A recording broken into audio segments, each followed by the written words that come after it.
তোমরা প্রত্যেকেই জানো যে এই আই মেকআপ র্যামিটা আমরা ইউজ করি আই মেকআপ প্র্যাকটিস করার জন্য। অনেক সময় আই মেকআপ প্র্যাকটিসের পরে যখন আমরা রিমুভ করার পর সাধারণত এরকম হয়ে থাকে, কারণ আমরা ঠিক মতো এটাকে ক্লিন করি না বলে। অনেকে আছে, আমার অনেক স্টুডেন্টরা এরকম করেছে যে প্রথমে তারা না জেনে এরকম ডাবার গুলাবেরি যে রোজ জল আছে সেই সব দিয়ে পরিষ্কার করেছে। পরিষ্কার করার ফল ওইটা। মেকআপ পুরোপুরি রিমুভ করার জন্য একটা নিয়ম আছে, এই যে আমি তোমাদের দেখাচ্ছি। তোমরা যদি গোলাপ জল দিয়ে এটাকে রিমুভ করার চেষ্টা করো, এটা কখনোই রিমুভ হবে না। তাই এটাকে ঠিক মতো ক্লিন করা খুবই জরুরি, নাহলে তোমরা পরবর্তীকালে এটাতে আর মেকআপ প্র্যাকটিস করতে পারবে না, আই মেকআপ প্র্যাকটিস করতে পারবে না। কোনো অসুবিধা নেই, আমি জানিয়ে দিচ্ছি এইটাকে সঠিকভাবে ক্লিন করার পদ্ধতি। তার জন্য এই ভিডিওটা পুরোটা শেষ অবধি দেখবে। আর অধৈর্য না হয়ে যখন তোমরা নিজেরা এটা প্র্যাকটিস করে বাড়িতে ভালোভাবে এটা ক্লিনও করবে মেকআপ করার পর।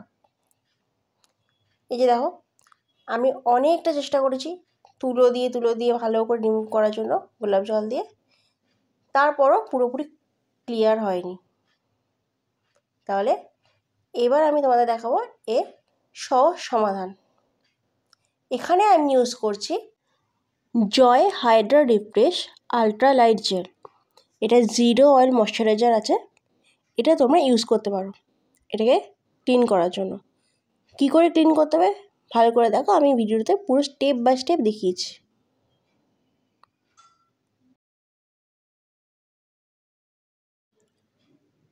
যতটা পরিমাণ লাগবে ঠিক ততটা পরিমাণই এই লাইট জেল ফর্মুলাটি ইউজ করতে হবে।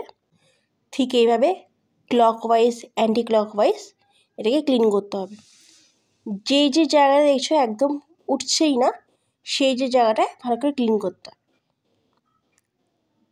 ক্লিন করার পর এরকম একটা ফ্রেশ কটন নেবে, কটন প্যাড নেবে, আর এটাকে ভালো করে মুছবে। একদম ভালো করে ক্লিন করার পর দেখবে ঠিক এরকম পরিষ্কার হয়ে যাবে।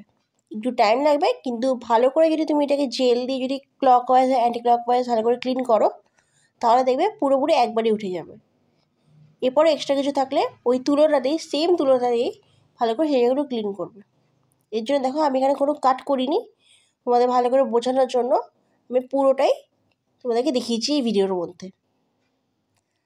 এক্সট্রা দেখতে পাচ্ছ ওই তুলোতে হচ্ছে না, আরেকটা ফ্রেশ অল্প কিছুটা কটন বাড নিয়ে ঠিক যেটুকু জায়গায় ক্লিন হচ্ছে না, যেমন ধরো এখানে আমার এই আইয়ের এই দিকে কোনার দিকে একটু কালার লেগে আছে, তো আমি সেই জায়গাটা ভালো করে ক্লিন করে নিচ্ছি।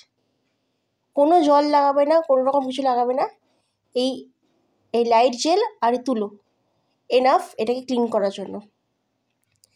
আই মেকআপ তো আমরা প্র্যাকটিস করি, কিন্তু অনেকেই জানে না যে ঠিকভাবে এটা কী করে ক্লিন করতে হয়।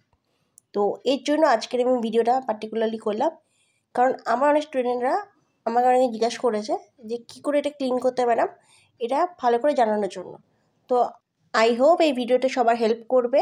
ভিডিও ভালো লাগলে লাইক, কমেন্ট, শেয়ার আর সাবস্ক্রাইব করে পাশে থেকো। Thanks for watching.